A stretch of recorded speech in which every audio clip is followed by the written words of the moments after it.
Halo pemirsa, apa kabar? Senang sekali saya Imam Asyari bisa kembali menemani Anda di program yang syarat dengan informasi inspiratif dan juga kesehatan bagi Anda dan juga keluarga. Inilah dia Bincang Sehati.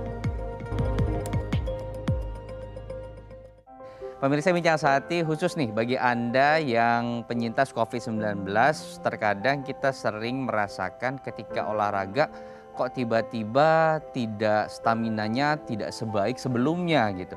Apa sih permasalahan-permasalahannya yang terjadi dalam tubuh kita? Nah, ini kan membuat kita menjadi penasaran. Biasa yang mungkin goesnya 150 kilometer, sekarang tiba-tiba 20 kilometer saja sudah merasa engap gitu ya. Atau yang biasa lari 8 putaran, lari 1 putaran saja sudah nggak kuat gitu. Nah, ini kan menjadi kebingungan. Nah, apa kemudian olahraga-olahraga yang baik dan bagaimana cara kita mengembalikan stamina kita agar bisa normal kembali?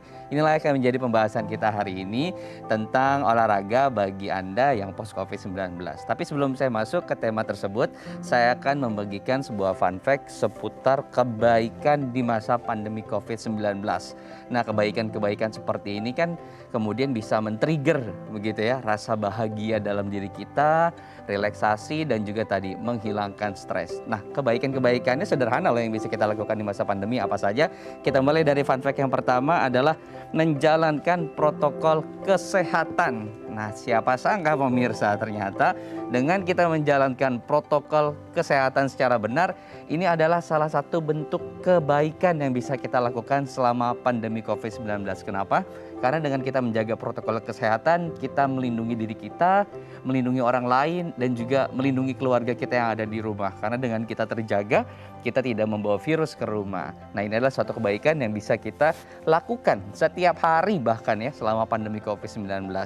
Berikutnya adalah tidak menyebarkan berita hoaks atau disinformasi. Nah, selama pandemi COVID-19 sejak bulan Maret 2020, kita tahu banyak kemudian informasi hoaks atau disinformasi seputar COVID-19.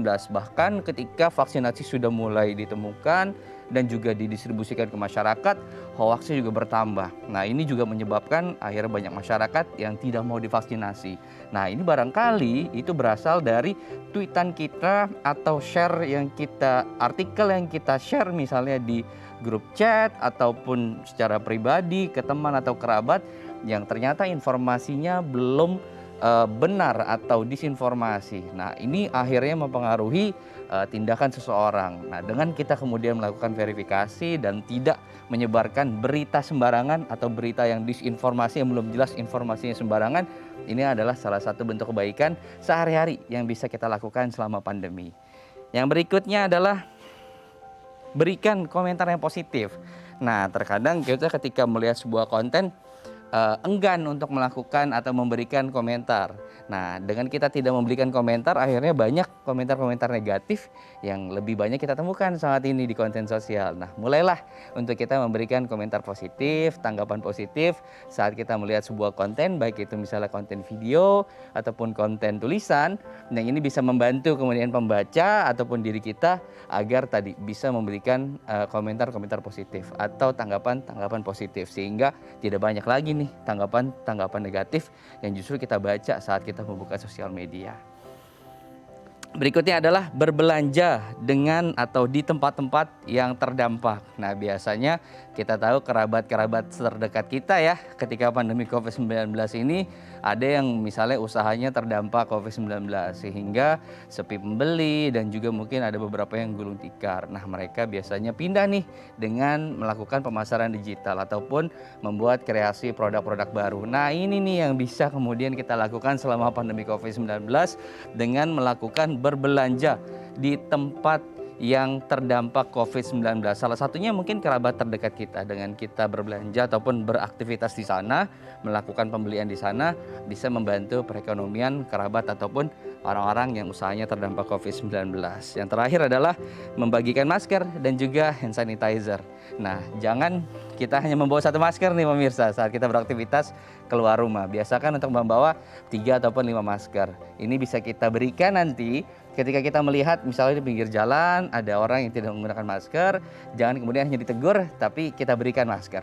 Ataupun ketika kita memiliki hand sanitizer cukup banyak, nah ini kita bisa bagikan ke teman-teman yang membutuhkan. Kita akan membahas nanti satu persatu ya pemirsa, kebaikan-kebaikan seperti ini di masa pandemi COVID-19 dan juga apa sih kemudian dampaknya nih terhadap kesehatan mental kita. Kita akan bahas nanti usai jeda. Tetap bersama kami di Bincang Sehati.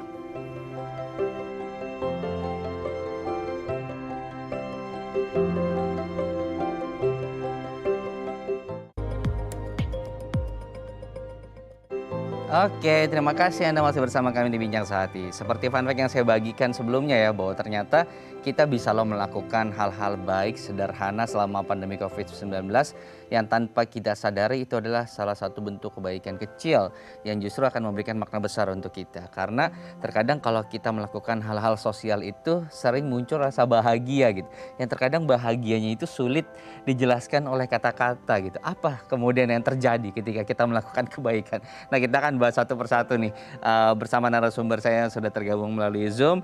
Ada Mbak Vinandita Utari selaku psikolog dari Primadita Consulting. Selamat pagi Mbak Vina, Assalamualaikum. Waalaikumsalam warahmatullahi wabarakatuh. Selamat pagi Mas Imam. Selamat pagi Mbak Vina, bahagia sekali terlihat dari raut wajahnya. Nah, pas sekali nih kita akan bahas soal kebaikan atau berbuat baik selama pandemi COVID-19 Mbak Vina. Dan juga kita tahu setiap kita berbuat baik ada rasa bahagia gitu ya sedikit. Tapi kita nggak tahu ini bahagianya kenapa sih? Apa karena kita memberi atau membuat kebaikan yang harus misalnya kita mengeluarkan uang gitu, kok kita bisa bahagia gitu ya. Sementara kalau belanja kok terkadang nggak bahagia gitu ya karena harus mengeluarkan duit lebih. Nah, kita akan bahas satu persatu Mbak Vina. Kita akan mulai dari kebaikan menjalankan protokol kesehatan. Benar nggak sih kemudian ini salah satu bentuk kebaikan yang bisa kita lakukan selama pandemi, dan apa sih kemudian efeknya jika kita menjalani ini terhadap diri kita? Oke, ya. Benar sekali, menjalankan kebaikan di masa pandemi itu bisa meningkatkan kebahagiaan buat diri kita sendiri maupun untuk orang lain gitu ya. Jadi misalkan kita menjaga protokol kesehatan. Nah, itu bukan cuma buat sendiri-sendiri, tapi kita bisa mengedukasi keluarga, mengedukasi teman, misalkan dengan menjalankan protokol 5M gitu ya. Kemudian lagi kita juga terapkan itu di rumah kita, misalkan kalau ada tamu, kita sediakan untuk tempat cuci tangan di depan rumah, kemudian lagi mungkin juga hand sanitizer bisa disediakan, kemudian lagi juga kita tetap menjaga jarak ketika menerima tamu di rumah, ataupun juga kita punya aturan-aturan ketika kita akan pergi keluar rumah maupun ketika kembali dari bepergian. Contohnya ketika kita pulang ke rumah, kita masukkan baju kita ke dalam ember yang sudah diisi sabun cuci dan air, dan itu kan semua adalah protokol kesehatan yang harus kita jaga gitu ya, baik itu kita berada di rumah, di luar rumah, bepergian maupun kembali lagi ke dalam rumah. Sehingga dengan demikian hal ini bisa menimbulkan kebahagiaan gitu ya, atau kebahagiaan yang bisa kita lakukan di masa pandemi. Karena apa? Karena ketika kita berbuat baik, hormon-hormon kebahagiaan itu akan muncul gitu ya, sehingga kita menjadi lebih tenang, menjadi lebih rileks, menjadi lebih bahagia menjalani hidup ini. Dan dampaknya bukan buat cuma diri sendiri loh, tapi juga untuk ke orang lain yang menerima kebaikan tersebut. Baik, jadi ini mindset baru untuk prokes ya, jangan kemudian dijadikan sebagai sebuah kewajiban yang ditekan yang membuat kita akhirnya stres, tapi coba deh dipikirkan bahwa ini adalah satu kebaikan yang kalau kita lakukan berpahala juga, terus kita bahagia juga gitu. Jadi always happy ketika kita harus prokes pakai masker kemanapun gitu ya, nggak bentar-bentar dibuka gitu ya. Oke, baik. Berikutnya adalah tidak menyebarkan berita hoax. Nah, ini benar satu kebaikan nggak sih Mbak untuk tindakan tadi, tidak menyebarkan berita-berita yang disinformasi, karena ini terjadi loh di sekitar kita gitu, terjadi loh di grup-grup chat kita setiap hari hal-hal seperti ini. Iya, betul sekali Mas. Kebaikan berikutnya bisa kita lakukan adalah dengan menyaring informasi yang kita terima, dan kita akan melihat kembali apakah berita ini patut untuk kita sebarkan kembali atau tidak gitu ya. Caranya tentunya dengan meneliti sumber berita tersebut. Apakah sumber berita tersebut berasal dari blog ataukah berasal dari opini individu seseorang gitu ya, atau memang berasal dari fakta gitu ya, berdasarkan kenyataan. Jadi latar belakang penulisnya kita cek, kemudian sumber situsnya, sumber beritanya, Kemudian ketika kita menerima berita misalnya berupa video atau berupa foto, kita juga cek kembali apakah ini hasil editan atau Hmm. memang asli Hmm. gitu ya. Dan yang paling penting adalah tidak mudah terprovokasi dengan Hmm. judul-judul yang bernada Hmm. sensasional. Sehingga dengan demikian kita bisa menyaring dan memberikan informasi yang memang betul-betul baik, yang Hmm. betul-betul valid untuk kita sebarkan kembali. Sehingga ketelitian itu perlu Ya. dijaga. Seperti itu. Oke. Nah, kalau Mbak Vina kan tadi di awal, memakai masker itu kan melindungi diri kita dan juga kemudian melindungi orang lain. Nah, kalau hoaks itu kan lebih ke melindungi orang lain gitu. Nah, motivasinya gimana sih supaya itu menjadi salah satu self defense kita juga, menjadi perlindungan protek untuk kita juga gitu? Ya, motivasinya adalah dengan kita melihat hal-hal yang memang mau kita lihat, mau kita dengar, dan Hmm. mau kita rasakan. Mhm. Artinya adalah ada aspek apa yang patut saya lihat, patut saya dengar, dan patut saya rasakan Mhm. ketika saya menerima sesuatu yang negatif dan Mmm. saya tidak mau itu masuk ke dalam diri saya. Oleh sebab itu adalah kita yang harus mengkontrol diri kita untuk mengeliminasi hal-hal yang negatif tersebut. Oke. Sehingga yang terjadi adalah hal-hal positif yang masuk ke dalam diri kita, kemudian yang kita berikan juga ke orang lain adalah hal-hal yang Mmm. positif pula, gitu. Oke, baik. Yang ketiga, nah ini juga saya belum menemukan titik kebaikannya di mana sih untuk kita ternyata berkomentar positif itu adalah salah satu bentuk kebaikan, yang bisa kita lakukan selama pandemi COVID-19. Di mana kemudian letak kebaikan itu? Karena saya salah satu pengguna media sosial yang cukup pasif gitu ya, hanya melihat saja, tidak harus kemudian kita memberikan komentar. Nah, ternyata memberikan komentar itu adalah sesuatu yang positif. Nah, mungkin bisa dijelaskan? Oke. Memberikan komentar yang positif juga merupakan suatu kebaikan Iya. ya, yang perlu kita lakukan Mmm. untuk diri sendiri maupun untuk orang lain. Mmm. Caranya adalah dengan kita memberikan afirmasi-afirmasi Mmm. ataupun tulisan yang bernada positif. Misalkan Mhm. kita melihat postingan orang lain atau melihat postingan teman gitu ya. Misalkan contoh misalnya dia bilang, aduh saya sedang sakit misalnya ya, tapi kita berikan Oke. komentarnya justru kebalikannya. Kita berikan komentar yang positif. Oh iya pasti kamu sebentar lagi akan sembuh, kamu kuat, kamu sehat misalnya ya, atau misalnya Mhm. apa kamu tampak bahagia misalnya gitu ya, kamu tampak bahagia atau misalnya kamu tampak sehat, tampak bugar gitu. Jadi berikan komentar-komentar yang positif. Jadi ketika kita bertemu dengan orang yang bernada negatif atau kita membaca di media sosial ada berita yang negatif, tapi kita kembalikannya kepada hal yang positif dengan Mmm. komentar yang positif karena hal tersebut akan masuk ke alam bawah sadar seseorang dan Iya. akan menjadi lebih lama tertanamnya ketika kita memberikan afirmasi yang positif dibandingkan dengan yang Mmm. negatif gitu ya. Contohnya seperti tadi, "Oh saya lihat kamu sekarang lebih bahagia, lebih bugar, lebih Mmm. sehat. Semoga kamu lekas sembuh, semoga masalahmu segera Mmm. terselesaikan," gitu ya. Sehingga komentar positif itu tadi akan masuk ke bawah alam sadar seseorang dan kemudian dia akan berperilaku menjadi lebih positif di kemudian hari. Oke, baik. Ataupun misalnya tidak mau begitu ya berkomentar yang terlihat oleh orang lain, kan sekarang fiturnya banyak ya, Mbak Vina ya, banyak misalnya lewat DM ataupun nanti langsung direct ke chatnya pribadi gitu ya, kan bisa dari situ afirmasinya gitu ya, oke. Nah, ini menjadi catatan dan juga poin buat saya nih. Jadi ketika mendapatkan salah satu konten yang ternyata dia butuh afirmasi, nah bisa kemudian berbuat baik dengan memberikan afirmasi atau komentar positif tadi ya, oke. Kemudian kita berbelanja di tempat-tempat yang dia terdampak COVID-19 ya, misalnya kerabat gitu ya yang dia terkena dampak COVID-19, usahanya harus tutup dan akhirnya berjualan di rumah gitu. Nah, ini salah satu bentuk kebaikan. Nah, dari sisi mana sih kemudian kebaikan itu dan apa kemudian manfaatnya untuk kita juga sebagai orang yang melakukan hal tersebut?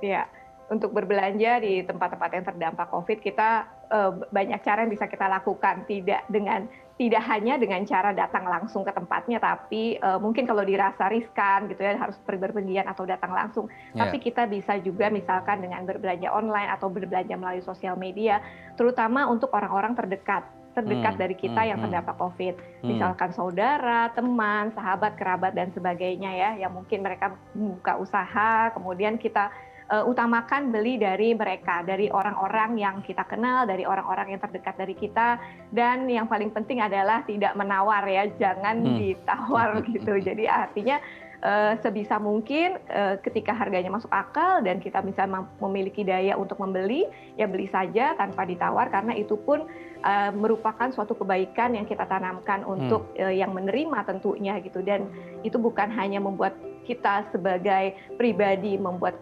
kebaikan ataupun kebahagiaan batin, tapi juga akan membuat si penerima menerima kebahagiaan tersebut, sehingga ketika kita yang memberi bahagia, yang menerima juga bahagia, maka kita secara tidak langsung sedang meningkatkan kesehatan mental kita untuk bersama-sama menjadi bahagia dengan hal-hal kebaikan yang kita lakukan tersebut. Oke, kuncinya hanya satu, jangan ditawar ya Mbak ya.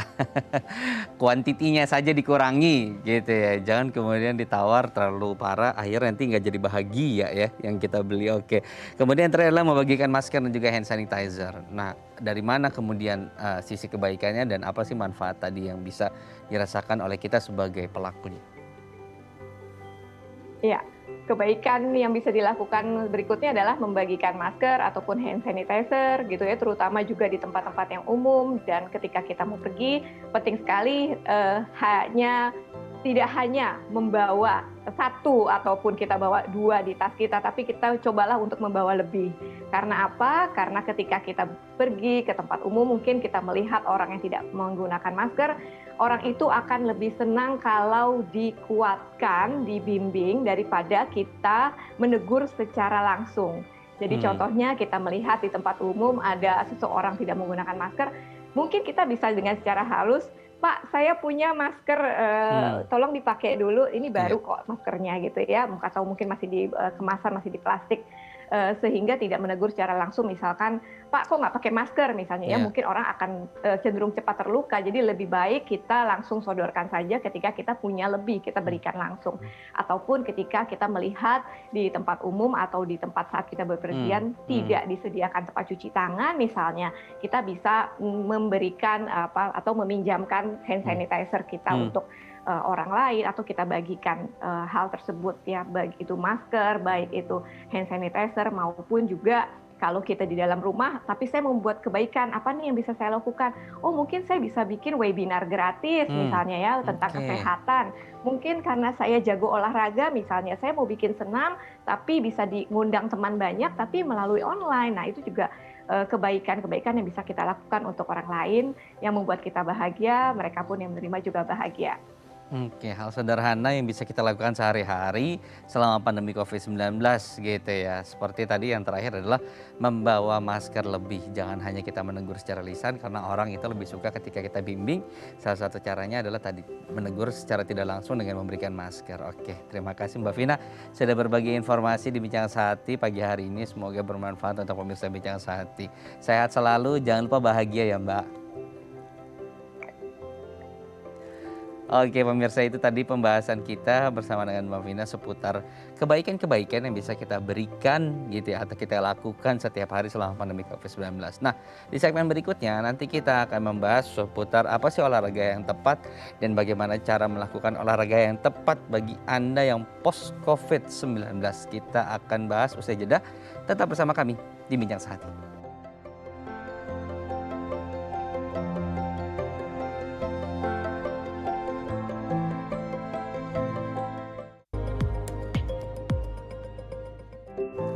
Baik, terima kasih Anda masih bersama kami di Bincang Sehati. Nah, seperti janji saya tadi di segmen kali ini, kita akan membahas olahraga apa yang tepat untuk penyintas COVID-19. Karena hari ini adalah Hari Olahraga Nasional dan sebentar lagi juga ada PON ya di Papua yang bisa menjadi salah satu ajang untuk kita melihat talenta-talenta atlet-atlet Indonesia yang nanti juga akan berkiprah di Olimpiade ataupun di ajang-ajang internasional lainnya. Nah, kita akan membahasnya hari ini. Sudah bergabung bersama saya melalui Zoom Dr. Listia Tresnanti Mirta selaku spesialis kedokteran olahraga dari Rumah Sakit Universitas Indonesia. Selamat pagi, Dokter Tata. Selamat pagi, Mas Imam. Salam sehat, Bertemu Dok. di sini. Baik, nah hari ini adalah Hari Olahraga Nasional, Dok. Nah, ini kita harus berbicara seputar olahraga. Salah satunya mungkin yang akan lebih spesifik adalah seputar olahraga untuk pasien COVID-19 gitu ya. Oke. Nah, sebelum kita masuk ke topik ini, nah kenapa sih kemudian olahraga ini penting, Dok, untuk kesehatan kita, baik yang COVID ataupun non-COVID ya? Oke, baik. Ya, memang banyak sekali manfaat dari melakukan latihan fisik dan olahraga. Baik ini untuk yang COVID maupun secara umum saja gitu. Jadi memang latihan fisik dan olahraga yang dilakukan dengan baik, benar, terukur dan teratur ini dapat meningkatkan kebugaran. Kemudian dapat berpengaruh, dapat memperbaiki profil lemak, kemudian intoleransi glukosa dan resistensi insulin, kemudian memperbaiki semua penyebab kematian, baik itu kematian karena kardiovaskuler, karena penyakit jantung, maupun lainnya. Kemudian juga dapat memperbaiki kondisi hipertensi, kanker, diabetes, kemudian meningkatkan kesehatan mental. Seperti tadi sudah disampaikan pada sesi sebelumnya ya. Kemudian di sini lebih tepatnya dapat mengurangi gejala cemas dan depresi. Kemudian dapat juga mencegah cedera dengan menguatkan tulang dan otot.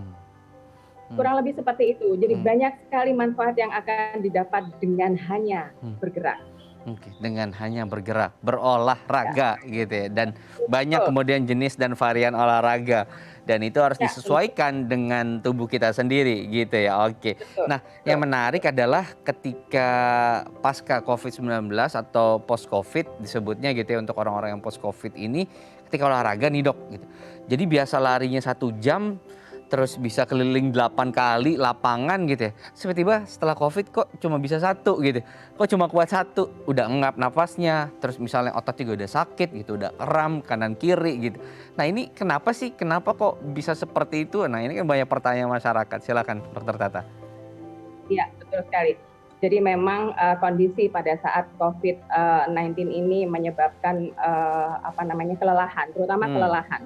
Jadi sehingga memang bagi para penyintas yang baru saja dinyatakan sembuh dari COVID memang tidak bisa langsung melakukan latihan fisik dan olahraga sama seperti ketika sebelum terkonfirmasi.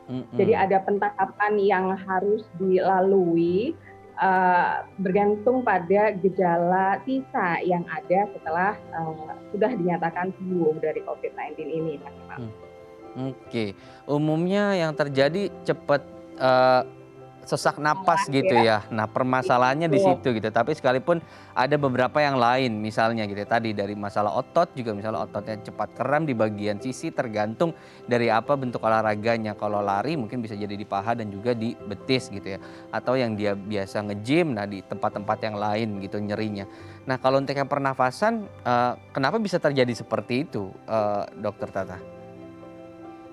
Ya, itu karena itu tadi karena memang ketika terinfeksi COVID-19 di sini seluruh sistem akan mengalami gangguan begitu. Dan secara otomatis ketika sedang mengalami infeksi memang kondisinya kan relatif kurang bergerak. Sehingga di sini terjadi penurunan dari kapasitas jantung dan paru. Itulah mengapa memang kemudian memang gejala asli yang memang menjadi gejala bawaan dari COVID-19 di sini yang utama adalah gangguan pernafasan ya, sehingga tentu saja di sini akan sangat mengganggu sekali. Tidak mungkinnya bergerak ketika terkonfirmasi kadangkala disebabkan karena gejala sesak yang dominan pada seorang pasien. Oke. Nah ada beberapa masyarakat kan yang dia punya pemikiran yang kompetitif nih Dokter Tata. Jadi kalau olahraga itu dia harus diukur gitu. Jadi kalau misalnya olahraga hari ini jaraknya berapa kilometer, nah besok harus tambah gitu. Nah kalau untuk yang post COVID, pola penyelesaiannya gimana sih, Dok? Kalau tadi permasalahannya misal di pernafasan dan juga di otot gitu ya. Mana dulu nih yang kemudian kita harus terapi, kita harus benahi? Apakah kemudian otot dulu atau tadi pernafasannya dulu dilancarkan dengan gerakan-gerakan atau olahraga tertentu, baru kemudian bisa endurance ditambah? Oke, jadi prinsipnya demikian. Jadi seseorang yang baru dinyatakan sembuh dari COVID-19 baru bisa baru dianjurkan untuk melakukan latihan fisik dan olahraga itu setelah 1 minggu dinyatakan sembuh begitu. Dan itu pun betul-betul dilakukan dengan pentahapan tertentu. Jadi, secara sederhana begini analognya, mulai bergerak dari yang sedikit saja. Jadi misalnya yang sebelumnya hanya berbaring, kemudian dikombinasikan dengan duduk dan berdiri. Kemudian dapat melakukan peregangan ringan. Setelah fase ini dapat terlewati, kemudian dapat dilanjutkan dengan berjalan. Mulai dari 5 menit, kemudian meningkat jadi 10 menit, 15 menit, dan seterusnya. Secara bertahap di sini intensitas dan jarak ditingkatkan, lagi-lagi bergantung kepada gejala yang masih tersisa pada saat itu. Ini tentu sangat individual sekali karena gambaran pada satu pasien dengan pasien yang lainnya tidak sama. Berbeda. Betul, apalagi long COVID ya. Nah ini long COVID bisa cukup lama, bahkan sampai 8 bulan gitu ya. Dan ini gejalanya sekali lagi kembali ke individu masing-masing gitu ya. Jadi setiap orang mungkin punya permasalahan berbeda gitu ya.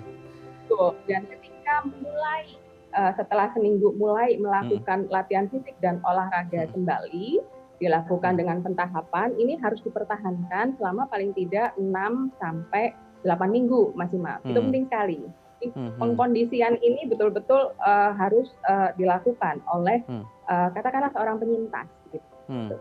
Oke, 6 sampai 8 minggu. Artinya belum boleh yang biasanya berarti tidak boleh ikut maraton dulu ya selama 6 sampai 8 minggu pasca COVID-19. Nah ini catatannya ya gitu. Jadi yang suka lari dan ikut maraton. Ya, bergantung pada gejala sisa. Itu kan yang tidak bisa diprediksi ya. Ada yang ada gejala sisanya dominan di mana, ada yang di mana. Tentu sangat melihat itu. Sehingga betul-betul dimulai dari yang ringan dulu. Karena secara umum ketika terkonfirmasi maka lebih banyak dilakukan itu kan istirahat baring gitu untuk mengembalikan kondisinya. Jadi tolong ini digarisbawahi gitu ya Dokter Tata ya. Jangan kemudian mencoba untuk memaksakan diri gitu. Dengarkan kondisi tubuh kita gitu ya. Karena nanti akan berbahaya kemudian untuk tubuh kita sendiri. Baik. Di segmen berikutnya Dokter Tata kita akan buka nanti sambungan dengan pemirsa yang ingin bertanya langsung dengan Dokter Tata. Untuk Anda yang ingin bertanya langsung dengan Dokter Tata, Anda bisa menghubungi kami di 021 290 32644 yang tertera di layar Anda. Atau Anda bisa ke Instagram kami di @bincangsaati.tv. Nah nanti juga kita akan bahas apa dampaknya kalau misalnya kita memaksakan diri post COVID-19 terus kemudian memaksakan diri untuk olahraga, yang olahraga ini kemudian membuat tubuh kita menjadi ekstra bekerja keras. Nah kita akan bahas nanti usai jeda, tetap bersama kami di Bincang Sehati.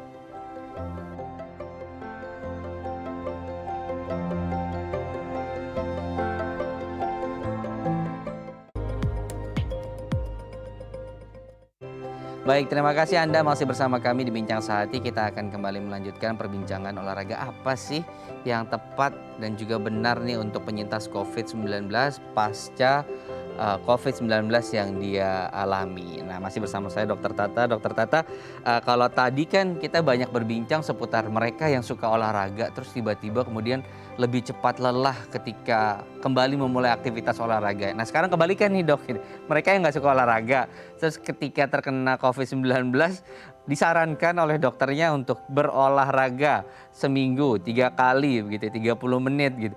Mulainya dari mana dok? Rekomendasi olahraga atau gerakan apa yang bisa dilakukan oleh mereka? Oke, baik. Terima kasih.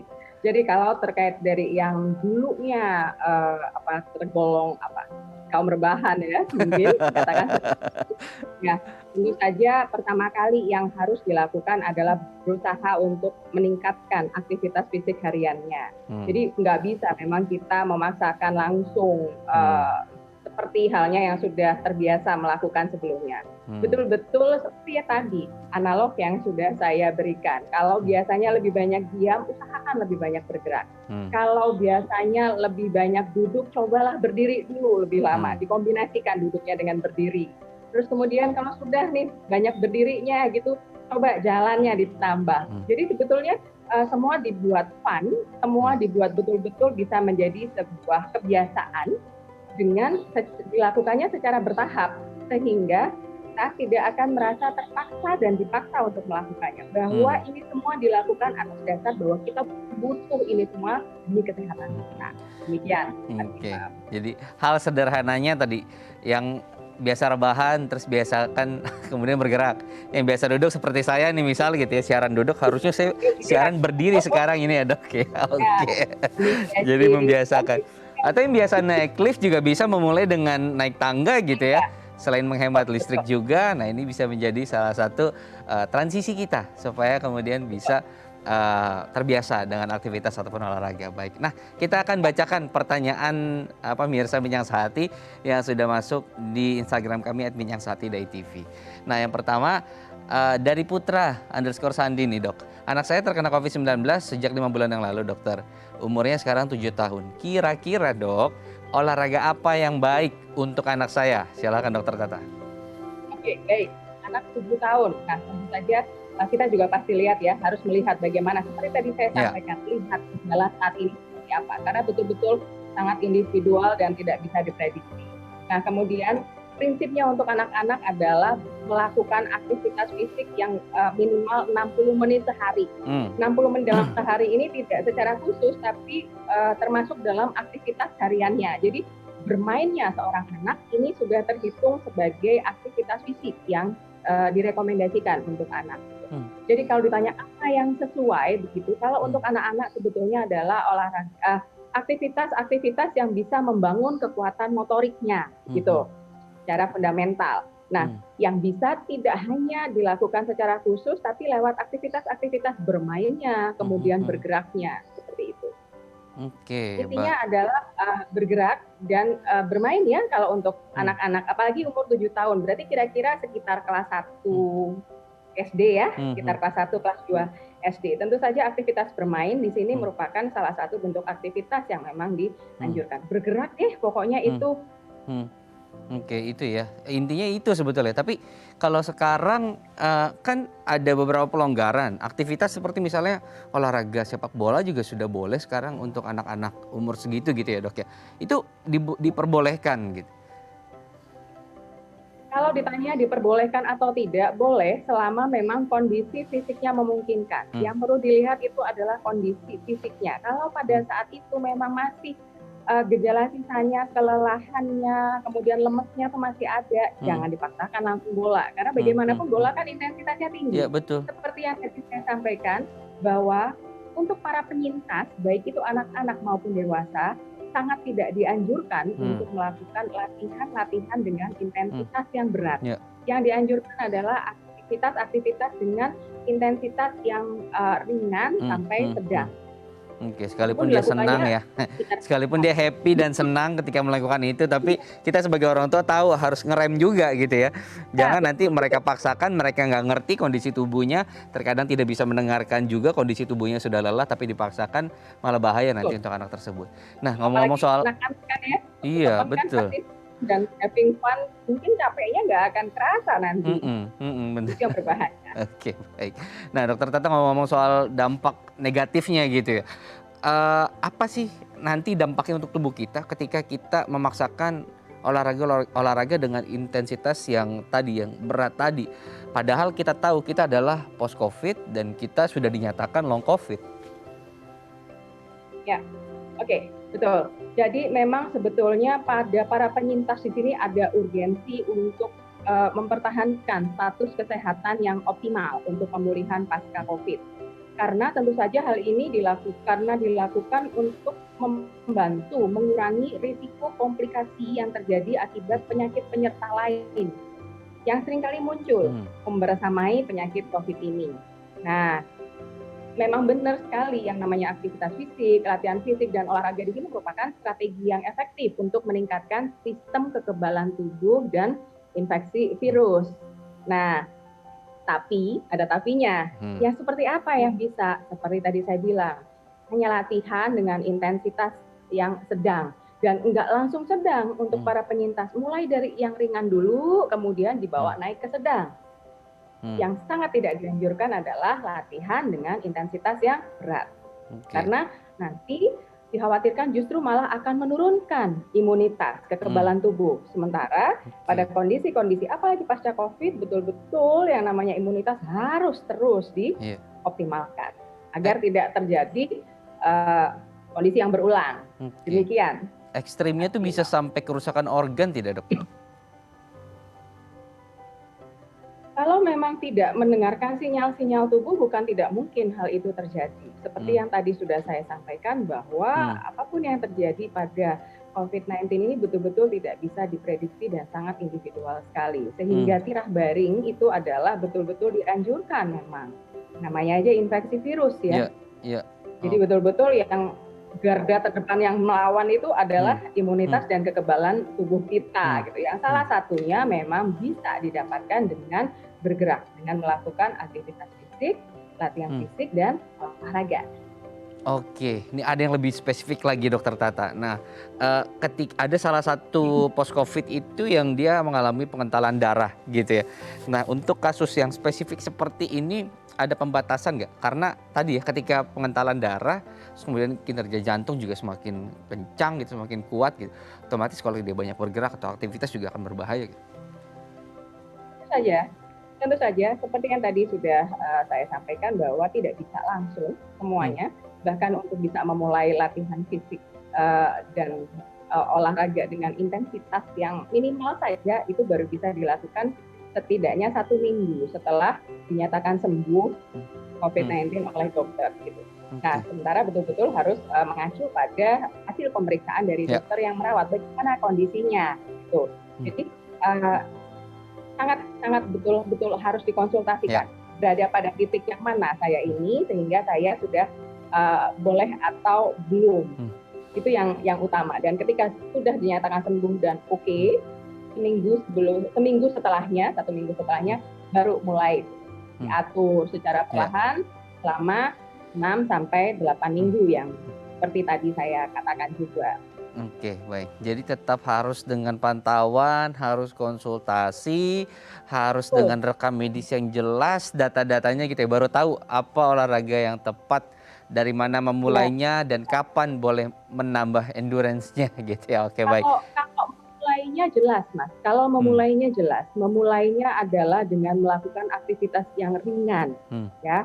Karena ketika sampai pada gejala yang berat pun itu kan apalagi gejala yang berat ya. Ini kan ketika saat terkonfirmasi kan berarti lebih banyak istirahatnya, lebih banyak bahannya gitu. Jadi ya dimulainya adalah dengan mengurangi waktu rebahannya. Jadi mulai dikombinasikan dengan duduk, kemudian berdiri dan kemudian berjalan. Dari betul-betul aktivitas fisik yang ringan dulu. Itu mulainya. Dan ketika memang betul-betul siap dan kita pantau gejalanya dengan mengatur intensitasnya, baru perlahan dinaikkan. Apalagi kalau harus dipantau. Apalagi kalau habis isoman ya, tidur, makan, nonton gitu ya. Oke, baik. Dokter Tata, ada penanya pemirsa nih yang ingin menanyakan langsung dengan Dokter Tata. Saya akan bantu sambungkan ya, dokter ya. Oke, saya akan sapa terlebih dahulu. Oke, selamat pagi. Dengan siapa di mana? Saya dengan Pak Reno dari Depok. Pak Reno dari Depok, silakan. Pak Reno, apa yang ingin ditanyakan langsung ke Dokter Tata? Oh iya, makasih. Gini dok, saya kan sering berolahraga tentang COVID-19. Contohnya kalau untuk khusus COVID-19 itu apa ya untuk olahraganya? Terima kasih. Oke, jadi Pak Reno penyintas COVID ya? Iya betul. Oke, jadi menanyakan olahraga apa yang tepat gitu ya. Mungkin ada keluhan-keluhan spesifik yang bisa disampaikan Dokter Reno? Oh nggak ada. Nggak ada, oke. Jadi minta saran untuk olahraga yang tepat untuk orang yang post COVID-19. Oke, baik. Baik, terima kasih Pak Reno. Saya akan tutup teleponnya, akan dijawab oleh Dokter Tata ya. Baik, nah silakan Dokter Tata, gimana untuk kasus yang Pak Reno ini? Ya, oke, baik Pak Reno, semoga keadaannya lebih baik saat ini. Jadi secara prinsip untuk para penyintas ini yang dilakukan, yang bisa dilakukan adalah tadi setelahnya bisa dimulai dari atau 6 sampai 8 minggu. Yang pertama, lakukan latihan aerobik. Latihan aerobik, bukan senam aerobik ya Pak. Latihan aerobik atau mungkin latihan kardio ya, yang lebih biasa terdengar. Lakukan dengan intensitas ringan, dengan peningkatan bertahap 3 sampai 5 hari per minggu dengan durasi 20 sampai 30 menit gitu. Nah, ini bisa dilakukan kalau misalnya di rumah, bisa dilakukan dengan jalan, kemudian naik turun tangga, seperti itu sudah termasuk bentuk latihan kardio. Kemudian bisa bersepeda gitu ya di sekitar lingkungan rumah saja. Ya. Kemudian yang kedua adalah latihan penguatan.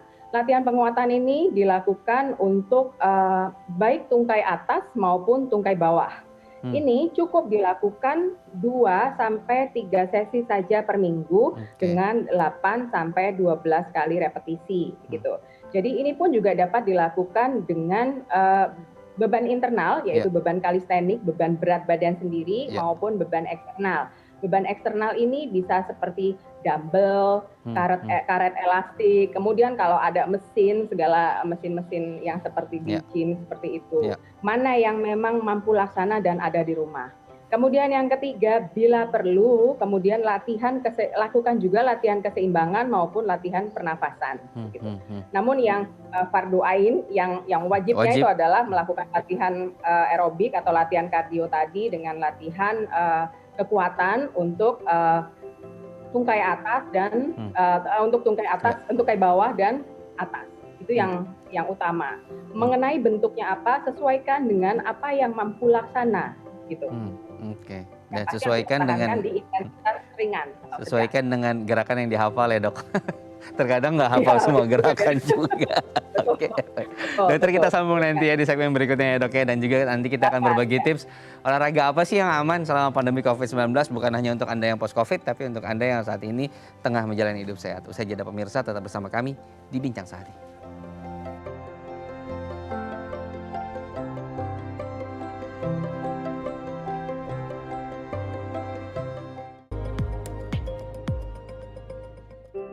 Baik, terima kasih Anda masih bersama kami di Bincang Sehari. Di segmen terakhir, kita akan berbagi tips bagaimana olahraga yang aman selama pandemi COVID-19. Karena sekarang kalau kita lihat ya, setelah PPKM ini diturunkan menjadi level 3, banyak orang olahraga, bahkan ada yang tidak pakai masker gitu di tempat umum. Wah, ini harus menjadi perhatian kita bersama ya. Oke, Dokter Tata, kita akan bagi tips satu-satu nih, Dok, nih, seputar olahraga yang aman selama pandemi COVID-19. Yang pertama adalah pilih olahraga yang Anda sukai. Oke, betul sekali. Bukan cuma disukai, kalau boleh saya tambahkan, tapi yang mampu laksana juga. Dengan kembali lagi, intensitasnya adalah ringan sampai sedang, tidak lebih dari itu. Oke, nah berikutnya adalah memastikan kondisi tubuh selalu sehat saat berolahraga. Nah, seberapa penting kemudian kita harus sehat ketika olahraga? Apakah orang-orang sakit juga nggak boleh olahraga?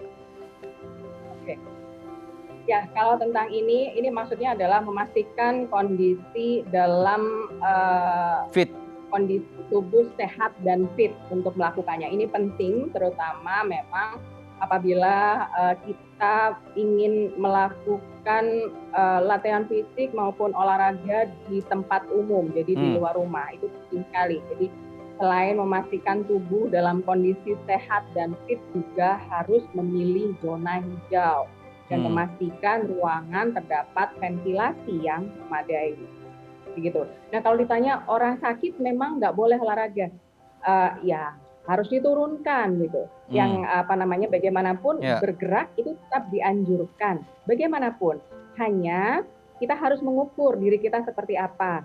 Jadi jangan membiarkan tubuh betul-betul sedentar, betul-betul berdiam tanpa gerak. Harus kita bisa mencari cara bagaimana kita untuk bisa mempertahankan gerak itu. Gerak yang mampu laksana, yang mungkin, yang justru tidak membebani tubuh. Oke, baik. Berikutnya adalah selalu menerapkan protokol kesehatan saat berolahraga di luar ruangan atau di luar rumah. Nah, ini kan menjadi keluhan juga ya ketika olahraga. Terkadang kalau pakai masker kan kurang enak ya, Dok ya. Karena ada orang yang mungkin bernafasnya lewat hidung, ada juga yang lewat mulut begitu. Ketika pakai masker ini terhalang. Sebetulnya gimana sih yang disarankan, Dok? Ya, sampai dengan saat ini memang Perhimpunan Dokter Spesialis Kedokteran Olahraga masih menyarankan untuk tetap menggunakan masker ketika melakukan latihan fisik dan olahraga. Namun Apalagi terutama kalau dilakukannya di luar rumah gitu Ya. ya. Walaupun masker ini memang nggak perlu sampai double gitu. Namun Mhm. intensitas yang direkomendasikan adalah ringan sampai sedang Hmm. gitu. Nah, dengan melakukan pembiasaan, ya memang sih engap, tapi dengan melakukan pembiasaan menggunakan masker selama melakukan latihan begitu dan mempertahankan latihan tersebut pada intensitas yang ringan sampai sedang, maka kondisi engap ini dapat dihindari Hmm. gitu. Jadi Hmm. itu nanti tubuh akan beradaptasi Ya. sehingga terbiasa untuk melakukannya dengan masker. Asal intensitasnya berada pada Oke. ringan sampai sedang. Nah, namun memang benar sekali penggunaan masker pada latihan fisik dengan intensitas berat memang tidak disarankan karena dapat berisiko untuk mengurangi kapasitas pernafasan. Itu, Mas. Oke, baik. Mungkin singkat saja dok, karena waktu kita terbatas. Ada nggak sih saran masker-masker yang disarankan gitu ya, jenis-jenis tertentu yang bisa menjadi referensi untuk pemirsa? Yang pasti yang namanya masker yang baik itu adalah yang dapat menutup lubang hidung, mulut gitu ya, dan telinga. Jadi betul-betul dapat menutup tempat-tempat yang bisa menjadi sumber Ya. masuknya virus. Itu yang utama Ya. sebetulnya dengan menggunakan bahan-bahan yang dapat menyerap keringat. Kemudian juga perlu diingat bahwa secara berkala harus dilakukan penggantian masker ini tentu Ya. saja. Oke, baik. Jadi tetap ya maskernya harus standar prokes, itu menjadi hal yang penting gitu ya. Jangan kemudian akhirnya maskernya dibolong-bolongin gitu ya, karena kita mau olahraga gitu ya, melakukan hal seperti ini. Baik, terima kasih Dokter Tata. Sepertinya waktu kita sudah Ada habis lagi yang Dokter Tata. Oke, nanti kita Ya, sambung di lain waktu. Terima kasih Dokter Tata, baik. salam sehat. Selamat Salam beraktivitas sehat. kembali. Terima kasih informasinya, semoga bermanfaat untuk pemirsa Bincang Sehati. Sampai jumpa dokter. Sampai Baik. jumpa. Ya pemirsa, itu dia tadi perbincangan kita seputar apa sih olahraga yang tepat untuk kita yang sehat ataupun untuk yang Anda pasca atau post COVID-19. Semoga bermanfaat ya pemirsa ya. Untuk Anda yang memiliki kritik saran, Anda bisa menghubungi kami di @bincang_saat_idai_tv. Saya Muhammad Syari pamit undur diri. Jangan lupa untuk selalu menerapkan protokol kesehatan dengan menggunakan masker, menjaga jarak, mencuci tangan, menggunakan air mengalir dan juga sabun. Imam Syari pamit, sampai jumpa.